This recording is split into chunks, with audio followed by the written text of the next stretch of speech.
Papa Ken Media.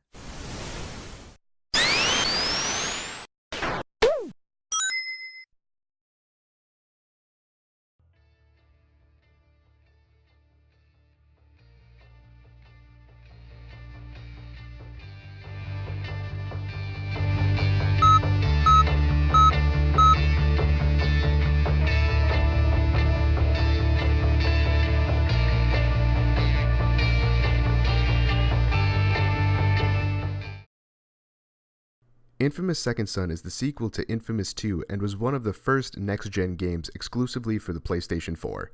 I played both Infamous and Infamous 2, but never beat either one of them. The openness of both of those games were really overwhelming, and I ended up doing something that I nearly do in every open-world game. Play through some of the missions and get distracted doing other stuff. However, this review isn't about those games. Let's dive into Infamous Second Son. You start off the game playing as Delson Rowe, a Native American from the Akomish Reservation. Infamous Second Son takes place 7 years after Infamous 2. The graphics in Infamous Second Son are jaw-dropping to say the least. It really looked like it should be exclusive to the PS4. The sheer number of polygons that are pushed to the screen, not to mention particle effects, is astounding, especially because it doesn't drop frame rate. The animations were also very well done. When there are close-ups of the characters during cutscenes, you can see very small details that make them look even more realistic. The gameplay is actually unique in comparison to Infamous and Infamous 2. You don't get the traditional lightning powers that Cole had. Instead, you get the choice of 3 powers as the game progresses. You start off with smoke power, the ability to turn your body into smoke and phase through some objects. This was by far my least favorite power. About 1/3 through the game, you unlock Neon Power, the ability to turn into light. This power was the most useful after you unlock the Endless Running Power. With this power, you can run up and down obstacles without having to take a break. 2/3 through the game, you unlock Video. I had my issues with this class, but it was less annoying than Smoke. Infamous Second Son promoted the completionist attitude, beating the game 100% as opposed to just beating the campaign. Every side mission that you did had an effect on the world around you.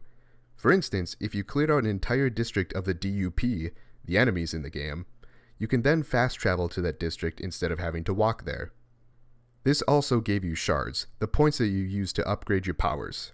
So, by the time I finished playing through the campaign, I had already beaten that file 100%. However, in order to earn a Platinum Trophy in Infamous Second Son, you need to play it again, this time as the opposite karma track than your first time. You also need to beat it on the Expert difficulty. This is the first game that I actually wanted to earn a Platinum Trophy in. The story of Infamous Second Son isn't the best, but it's not terrible either. With the different karma routes you can go down, it slightly affects the dialogue. Basically, after your reservation is attacked, you go to Seattle to try and find the leader of the DUP to heal what she's done to your reservation. While in Seattle, you can choose to liberate the districts from the DUP soldiers or not. Speaking of the DUP soldiers, this has always been an issue that I've had with Infamous games. The AI has insane accuracy. You can be 30 stories up on a building and they still hit you with a submachine gun. That shouldn't be physically possible. Throughout most of the story, I couldn't believe what the antagonist was doing. She seemed way too evil to be believable. However, only in the final fight do we get to understand her reasonings. It was only during this fight that I actually started to believe what she was doing and why she was doing it. I still didn't feel it was right, but she at least had legitimate reasons for it. My final thoughts are very good for Infamous Second Son. If it says anything, this is the first game that I got a Platinum Trophy in, so I felt like it was good enough to get everything in.